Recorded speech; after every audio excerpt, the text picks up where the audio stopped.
Hi guys and welcome to Olivia's Catastrophe. I'm Olivia and I'm here to talk about my 5-star predictions. Before we get started, I would like to say that I was tagged by Rachel Marie Book Junkie. No, she's got a new name. Oh no, I can't even unedit this.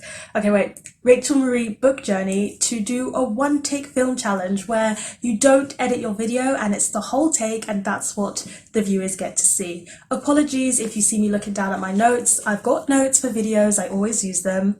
And if I make stumbles or whatever, we're just going to roll with it. I'm not going to give synopses to these books because it is the one take challenge. And if I give synopses, this video is not going to end well. But I want to talk about these 10 books that I think I'm really going to enjoy and I'm very excited to read. I kind of go into books not having 5-star expectations because I hate being let down by expectations. So I try not to have 5-star expectations. But these are ones that I think I'm going to like. I think so. Let's just get down to the books.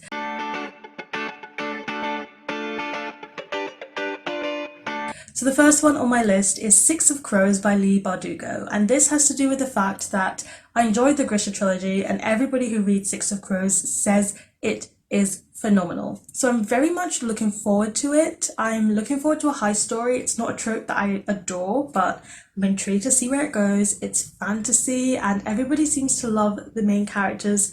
Apparently the representation is really good as well, so I'm just excited to finally know what everybody is hyping this duology about. And because I did like the Grisha trilogy, I think I'm gonna like this one too, because apparently it's the Grisha trilogy but better. I'm also intrigued to see Ketterdam because it's based on a Dutch city, and being partly Dutch myself, that's fantastic.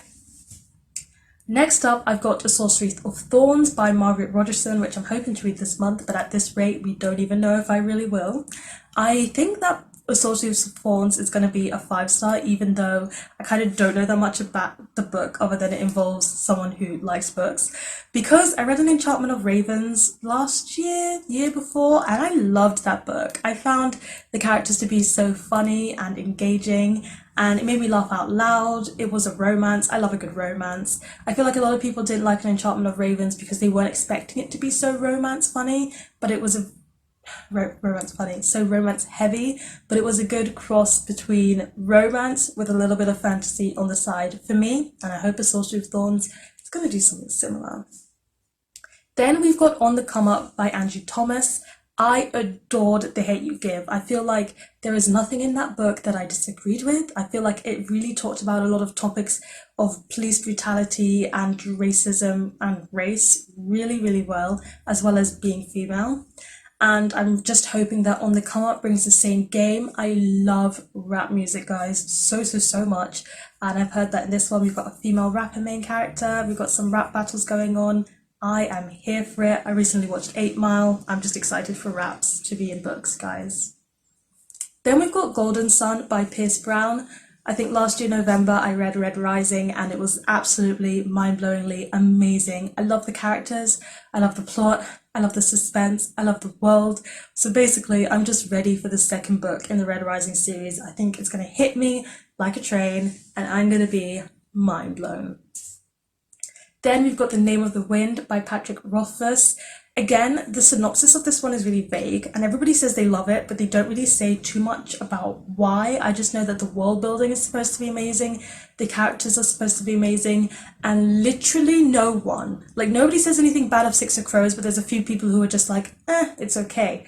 But The Name of the Wind, I have not heard a bad thing about that book. I own it. Why haven't I started it? It's all to do with the fact that there's no release date for the third book yet.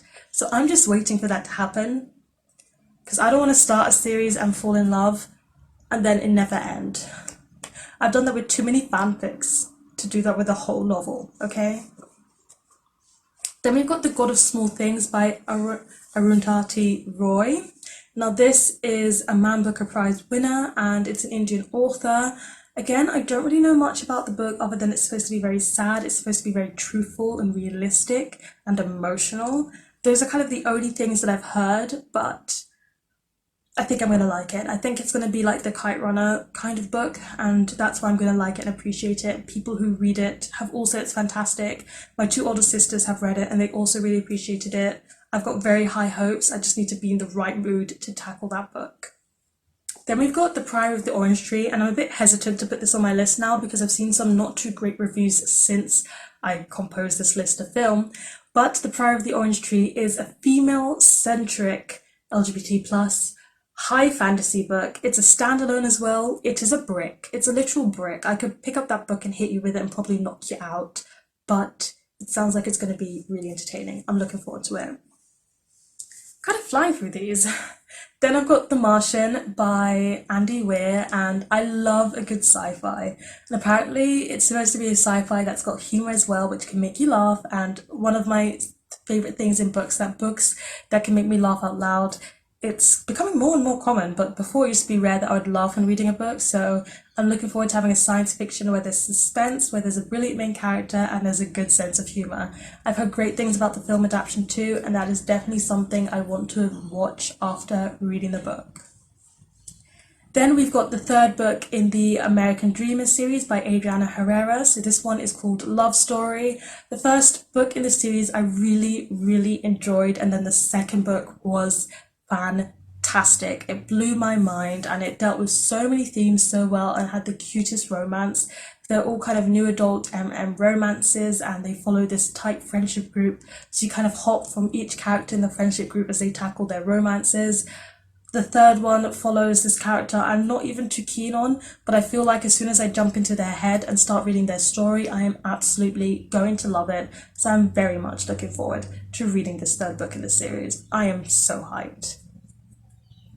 And then last but not least, I tentatively have An American Marriage on this list, and I don't know who it's by, but the cover's going to be up on the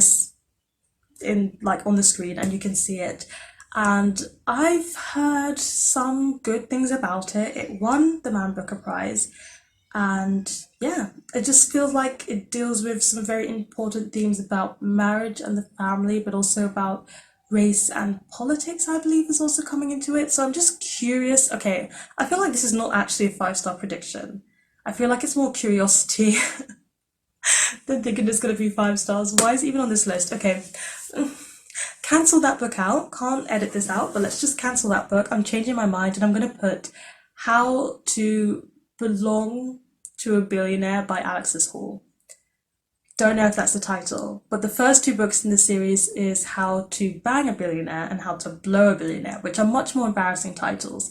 Alexis Hall is my favourite new adult author, and other than their young adult book, there is not a book by him that has been written that I didn't like. So all of his new adult just totally smash it out of the park, and I'm so excited for this third book in the series because it is the finale to the trilogy, and I loved the first 2, and this one has been a wait because the second book came out and then they said it was going to be a year until this third book, which is normal, but then it got delayed for another half a year, so I've just been waiting, and now it's on my Kindle, so I get to read it soon, and I'm probably highly likely to love it. So that's where I'm going to end my 5-star prediction video. Please let me know in the comment section down below if you've read any of these books that I mentioned. What did you think of them? Were they 5 stars for you? Fingers crossed that they were. And also let me know what is one book that you haven't read yet that's on your shelves that you think is going to be a 5-star read. Please give this video a thumbs up if you enjoyed it. Hit the subscribe button if you want to see more, and don't forget to hit that notification bell to be updated every time I have a new video. And I'll see you guys in the next one. Goodbye.